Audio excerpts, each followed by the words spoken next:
dzidzai pachirongwa paivapo kare audiobox. Panguva ino yandiri kusamaraiza zvandakadzidza mukuverenga bhuku rakava buno risife mberi. Tingangoriti book review. Kunyange zvazvo tisingazobata zvakadzama, ndinokukurudzirai kuti pandinopedza kuverenga bhuku nyore macomments ezvamadzidza kuitira kuti vanopfuuro vachiuya vachizoteerera vanowanawo chavanodzidza mukuteerera bhuku irori. Kana muchida munogona kurekodha voice record monditumira ndo compiler ma voice records tichiposta pa Facebook page pedu kana kuposta ku YouTube channel kuti tese tidzidze. Saka vamatsikiti vakatitsanangurira mukutanga kwavo kunyora bhuku. Takaona vamaingeni vachigadzirira kusununguka. Vakatiratidza kugadzirirwa kwaitwa nababa muridzi wemukadzi zvese zvavaita kuti vagadzirire zuva guru rekusununguka kwemwana wavo. Kugadzirira kwaita vana nyamukuta vavatipinza mumba, vakatiratidza set up yemumba nepanenge pakagara muzvere. Ndinoda kutenda because kwangu kuri kudzidzisa kwakadzama kwavaita.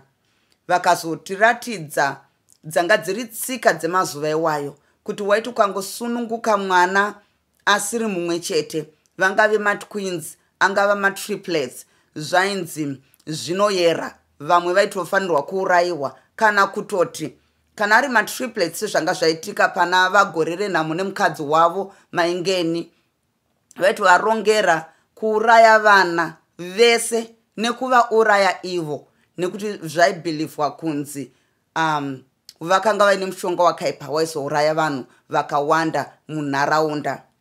Chimwe chatakaona nekudzidza ndechekuti mazuva akare n'anga yairemekedzwa nekuti zvinenge zvataurwa nen'anga ndo zvaitotendwa nemunhu wese kuti ichokwadi, uye zvikatiratidza kuti n'anga dzacho zhinji vakanga vasingazive chokwadi, vaingotaura zvavanenge vachifungidzira, ndisingazivo kuti vechokwadi chaivo chaivo vakanga varipo here. Asi n'anga yakanga iri muvanjanja makanga mina gore renhamo yakanga ichitaura zvekunyeba pamusoro pekuti vanhu ava vari kuita matriplets vane gona rakaipa, ngativaurayei otherwise tese tichapera nekuita sei nekufa. Amazing stuff kuti vakanga vasingazvitore as a blessing kuti munhu aita mwana more than one, aita matwins, aita matriplets, aita vana 4, zvaitonzi yowe mashura padunhu. Saka n'anga dzakanga dzitori nesimba, vaishanda hand in hand namambo. Mambo kuti vape decision vaigona kunobvunzira kun'anga, saka zvinenge zvataurwa nen'anga ndo zvaizonzi namambo ngazviitwe. Saka takaona kuti vari ipapo panguva yakaoma, rudo rwavo vari tu nekunzwisisana kwavo vakataurirana kuti ndo zvaitika. Asi ana nyamukuta vakawedzera kunyeba kuti chichanga chiitika mumba imomo, asi murume nemukadzi vakakanzwisisana vakasarudza kutiza nekuda kwekuti vakanga vaine rudo rwakadzama and they wanted to save mwana wavo 1 pasi pamiranga asara. Chimwe chinhu chavakatiratidza the way yavaipira kumudzimu yavo as a form of prayer kuti takupinda murwendo, tiri kutiza, ndo zvatiwana, mhuri yedu yaparara, tichengetei. Vakachengetwa through mumatambudziko. Mukadzi anga asati asimba akarwara, vakapira, vakachengetwa, vakakwanisa mwana pasi pamira akakura, vakakwanisa kusvika kunzvimbo yavanga vasingazive kwavanga vaine tariro yekuti tingangonopotera tiwane pekugara. Vakasvika kwaNyanzira, kwaNyandoro, vakagamuchirwa just to see kuti vanhu vekwaNyandoro kuvhura nzvimbo yavo, kutsvagira gore renhamo nemukadzi wake pekugara. Varume voungana vomubatsira kuvaka. It's amazing. Ezvinezvi taakuda mari kupfuura relationship. kupfura upenyu hwevanhu nesafety yevanhu. But ipapo kwakanga kuri kunzwisisana kuti mumwewo auya apotera, ngativape pekuita sei pekugara, ngativavakire, then kana vazogarika mbaye mbaye vanozowedzera dzimba dzekugara. Chinhu chandakadzidza, chinhu chandakabata, ngatibatsiranei mukurarama. Kana tine patinokwanisawo kupawo anenge asina, ipaiwo ngatipanane pekugara pasina zvokudyirana mari all the time. It's not about mari all the time, but kubatsirana kuti vanhu vaite sei vararame. Mukunyora kwemunyori vakatidzidzisa nzvimbo, makomo nenzizi, mazita azvo dzenyika yeZimbabwe nekukosha kwazvo kwemasango anoyera. Example, vana pasi pamire namudzi wapasi pavanga parwendo rwekuhwedza, pane muti usina zita, pavaienda vachipira vachipiwa chekudya kuti vasafe nenzara vasvibirwa musango imomo. Nzvimbo dzinoyera dzakanga dziriko, ndinovimba kuchinowo dzishoma dzichiriko, asi sei tisisina nzvimbo dzakadai dzakawanda. I believe kuti huipi, huori, kuurayana, kudeura ropa pasina chikonzero, zvinhu zvakatsamwisa.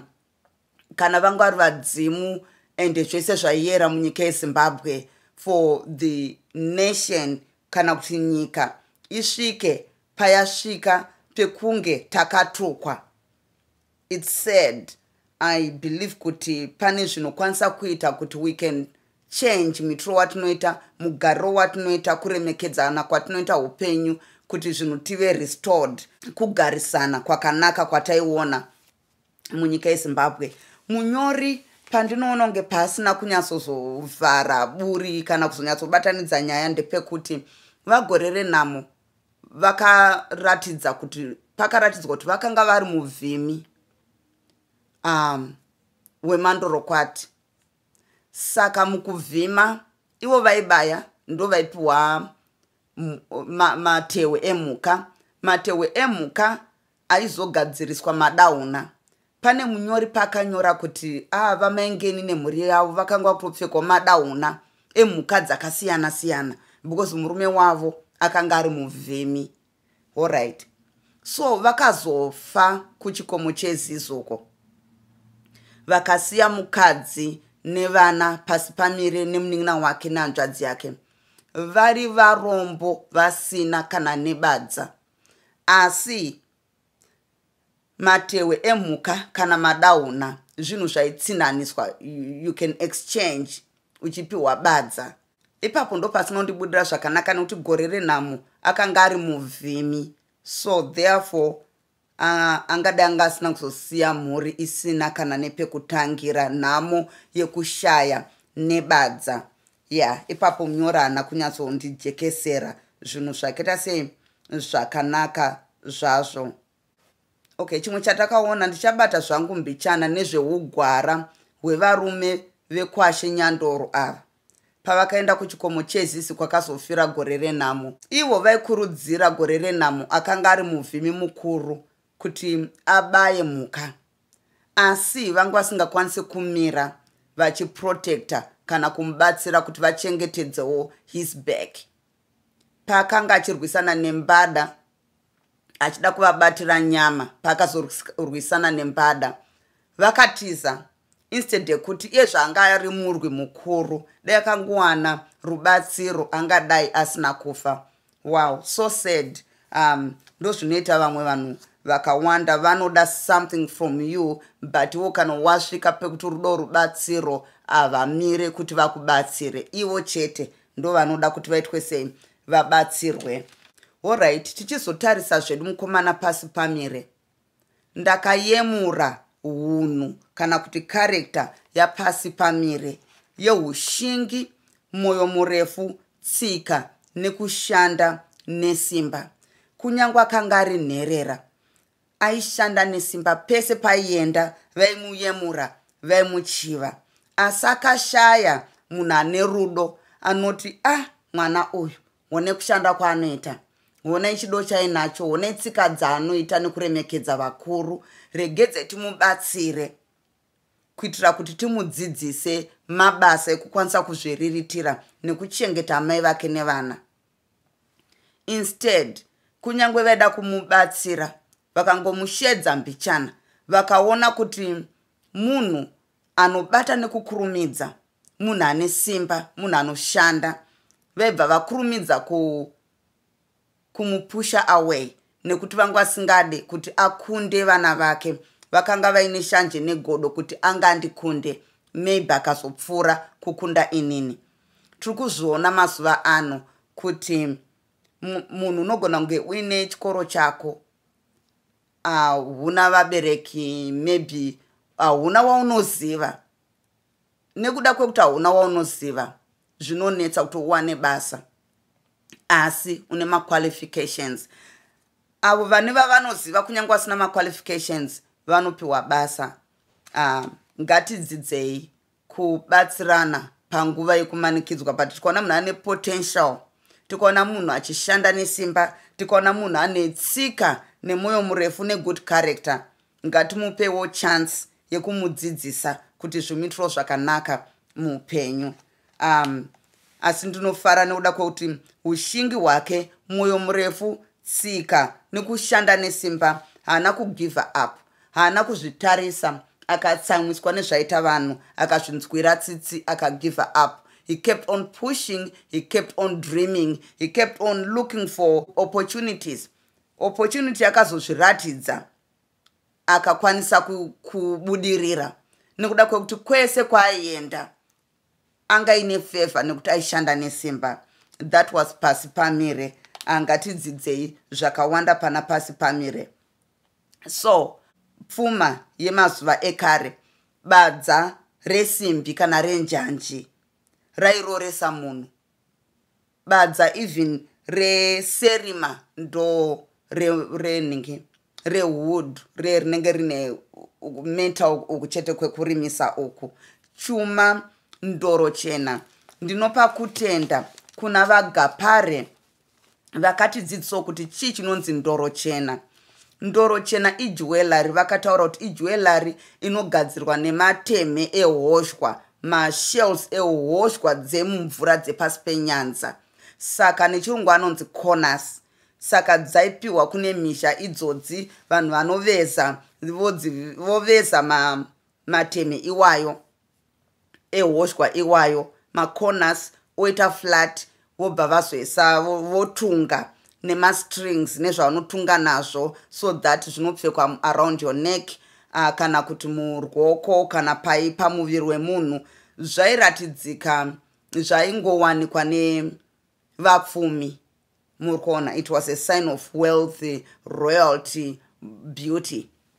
Maona. Saka waikwanisa kutsinhanisa ndoro chena yako uchipiwa badza, uchipiwa mombe.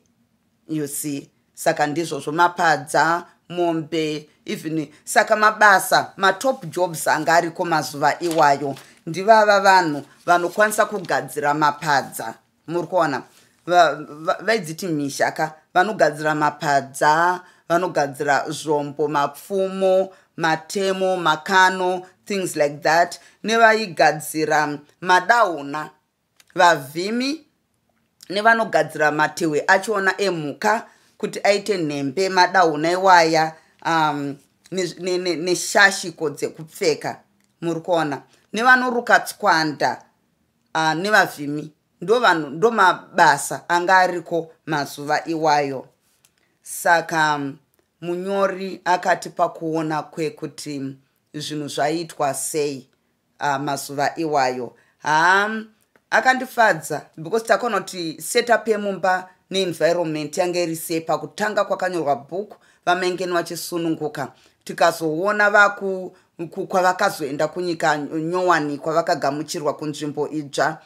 Takaudzwa set up hari dzanga dziri mumba, masaizi ehari, mazita ehari, nemasaidha dzaigara mumba, mitariro, pese zvese zvanga zviri mumba. Wainyatsoona picture yekuti mumba manga makamira sei, panze panga pakamira sei, mabasa evasikana, mabasa evakadzi, varume.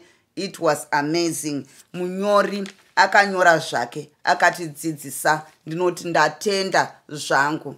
Saka ndinokurudzira kuti komentai, let's teach one another, kuti vatu vanouya pamapage paFacebook, kuYouTube, vanoteerera, then they browse macomments, they learn something mukuteerera kwavo nezvavanenge vachiverenga macomments enyu.